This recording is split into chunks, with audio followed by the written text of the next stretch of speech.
नमस्कार मंडळी, मी स्मिता कांबळे. आज मी तुम्हाला तयार केलेली एक कविता ऐकवणार आहे आणि कवितेचं नाव आहे स्त्री. माझ्या या कवितेत मांडलेले हे प्रश्न अतिशय विनम्र पद्धतीने मांडलेले प्रश्न आहेत. जस्ट कुतूहल म्हणून किंवा मी अज्ञानी असल्यामुळे ते प्रश्न पडले असतील म्हणून मी या कवितेमध्ये माझे प्रश्न मांडलेले आहेत. आणि ते असं का याचा जाब मला या समाज मानसाला विचारायचा आहे. आणि तो जर बदलला, तो दृष्टिकोन स्त्रीकडे बघण्याचा जर दृष्टिकोन बदलला ना, तर आपल्या समाजातली परिस्थितीसुद्धा बदलेल असं मला कुठेतरी वाटतं. आणि म्हणून मी आज ही तुम्हाला माझी कविता वाचून दाखवणार आहे. आवडली तर कळवा, कमेंट करा, लाईक करा, शेअर करा आणि सबस्क्राईब करा. आधी आमच्या सोसायटीच्या प्रोग्राममध्ये ही कविता मी वाचली होती, पण कसं होतं, ते स्टेजवर मी वाचली होती आणि बऱ्यापैकी माझा हात वगैरे थरथरत होता. माझ्यामध्ये स्टेज डेअरिंग अजिबातच नाही आहे. त्यामुळे ह्या ज्या व्हिडिओ आहेत ना, एकांतातल्या आहेत, त्यामुळे मी जास्त अगदी एक्सप्रेसिव्हपणे अगदी सांगू शकते तुम्हाला. माझ्या भावना तुमच्यापर्यंत पोचू शकतात. आणि अगदी साधी सरळ सोपी कविता आहे. माझ्या मनात आलेले प्रश्न मी या कवितेमध्ये उतरवलेले आहेत आणि समाजामध्ये आजूबाजूच्या परिस्थितीमध्ये स्त्रियांबद्दलची जो दृष्टिकोन आहे तो कसा आहे आणि तो का आहे मुळात, याबद्दलचे माझे प्रश्न आहेत. तर माझ्या कवितेमध्ये काही त्रुटी राहिल्या असतील, काही उणिवा असतील, तर मी सुरुवातीलाच माफी मागते. कारण मी खूप अज्ञानी आहे, माझं ज्ञान अपुरं आहे, माझ्याकडून काही चुका झालेल्या आहे. आणि मी म्हणजे असं खूप मोठी कवयित्री वगैरे नाही आहे. जस्ट 4 ओळी सुचतात त्या मी लिहून काढते, इतपत माझं ज्ञान आहे. जर काही त्रुटी राहिल्या असतील तर मोठ्या मनाने त्या माफ करा. आदिमाया आदिशक्ती जेव्हा अवनीवरती आल्या, झाला विजय सत्याचा, कुकर्माचा नाश झाला. पुरुषोत्तमही साथ सोडतो, तेव्हा जगते ती सीता होऊन. पुरुषोत्तमही साथ सोडतो, तेव्हा जगते ती सीता होऊन. अविश्वासाच्या अग्निपरीक्षेत होरपळत राहते जिवंत राहून.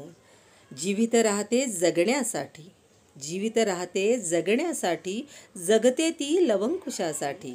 कार्यभाग संपताचा पुला, विसावते ती धरतीच्या पोटी. श्रीराम म्हणून जासी म्हणतो आपण, श्रीराम म्हणून जासी म्हणतो आपण. नामतयांचे सियारामही असते, नामतयांचे सियारामही असते. अन्यथा एकवचनी एकपत्नी पुरुषोत्तम, हे उपमान त्यांना शोभलेच नसते.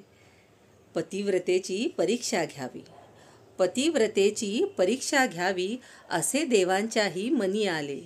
ब्रह्मा विष्णू महेश त्रिदेव हे, ब्रह्मा विष्णू महेश त्रिदेव हे, अनुसूयेच्या दारी आले. सतीत्व का दाखवावे लागते, सतीत्व का दाखवावे लागते, ते मनी असून भागत नाही.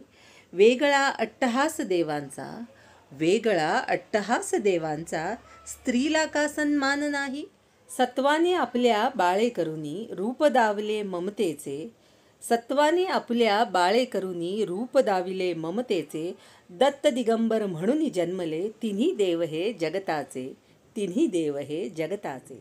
मातेची आज्ञा म्हणून द्रौपदी ही विभागली, मातेची आज्ञा म्हणून द्रौपदी ही विभागली. का वाटणी व्हावी तिची, की भार्या आणि भिक्षा यात फरकच नाही. भिक्षेत मिळाली नव्हतीच ती, भिक्षेत मिळाली नव्हतीच ती. जिंकुनी आणले होते तिला, तरीही अर्जुन मौन का झाला, तरीही अर्जुन मौन का झाला. का शब्दही त्याला ना सुचला, का शब्दही त्याला ना सुचला. वस्त्रहरण होता तिचे, लक्तरे निघाली कुरुवंशाची. 5 पत्नींची स्वामिनी, त्यावेळी का असह्य झाली.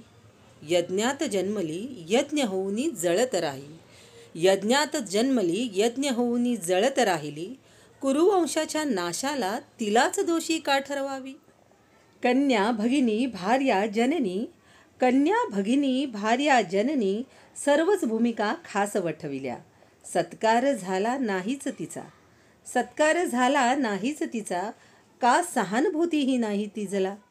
मंडळी, आता शेवटच्या ओळी आहेत, पण खूप खास आहेत. रामायण ही सरले आता, रामायण ही सरले आता, महाभारत ही उरले नाही. रामायण ही सरले आता, महाभारत ही उरले नाही. सीता द्रौपदी अनुसयेचे, प्रश्न काही सुटले नाही, प्रश्न काही सुटले नाही.